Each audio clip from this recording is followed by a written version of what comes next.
This is the first album that I've ever really and truly paid attention to the fact that I have a very broad fan base and like let it be a motivating factor to the music that I do. My R&B fan base is, very diehard and very demanding.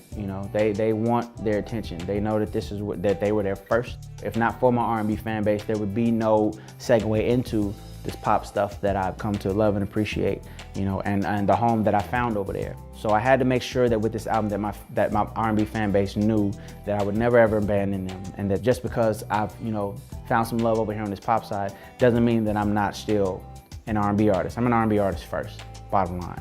But on the other side of that same card, all this new love that I got over here with this pop community, I can't just abandon them because my R&B fan base is feeling neglected. I can't abandon one child for another, so I gotta make sure that both children are happy, so to speak. So this album is literally pretty much split down the middle. One half is strictly and solely for my R&B fan base.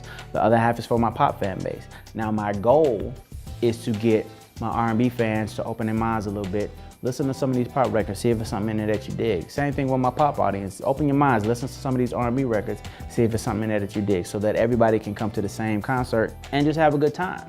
That's my ultimate goal with this, for everybody to be listening to the same music and enjoying it just as much as everybody else. To be an ideal artist, and this is one man's opinion, to be an ideal artist, there has to be a balance of what you do for yourself versus what you do for your fans, because let's keep it all the way real. If the only person you're doing your music for is you, why are you selling it? Why are you even putting it out there to the public for them to pass judgment on it, for them to decide whether or not they want to buy it? If it's just for you, listen to it in your garage by yourself. If that's what it is, my music is for me, I only do it for me. Well, then keep it to you if that's what it is. Now, in the case of most artists, that's not necessarily true. Yeah, you definitely want to do what speaks to you and what works with your vibe, but at the same time, you want these other people to accept it too. The music buying community, it's up to them. They can either choose to accept you or choose not to, So their opinion definitely matters for something. You gotta make sure that you're giving them what they want to a degree. Now, I'm not saying give them what they want to the degree that it goes against who you are. I'm not saying change who you are for them, but I'm saying just be conscious of the fact that if you want these people to accept, you have to cater to them at least a little bit. So it's about, again, finding the balance between catering to you and your vibe and what it is you want to do, and also catering to the audience that's listening. My heart lies with music, period.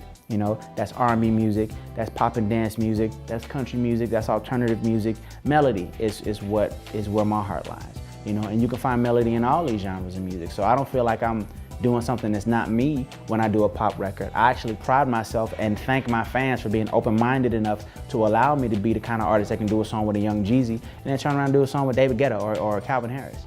You know what I mean? There's not a lot of artists that they give that leeway to. I'm one of the few, and again, I appreciate them for that.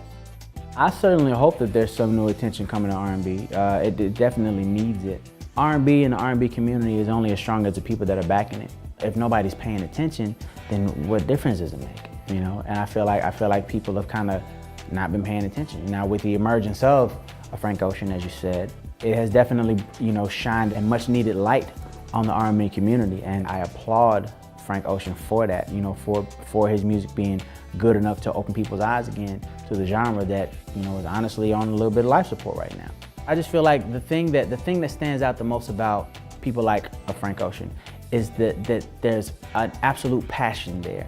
Even if you don't know what the song is about or don't agree with what the song is talking about, you can feel the passion behind the lyric. You can feel the passion behind the voice. You can hear it. You can hear that he means what he's singing about.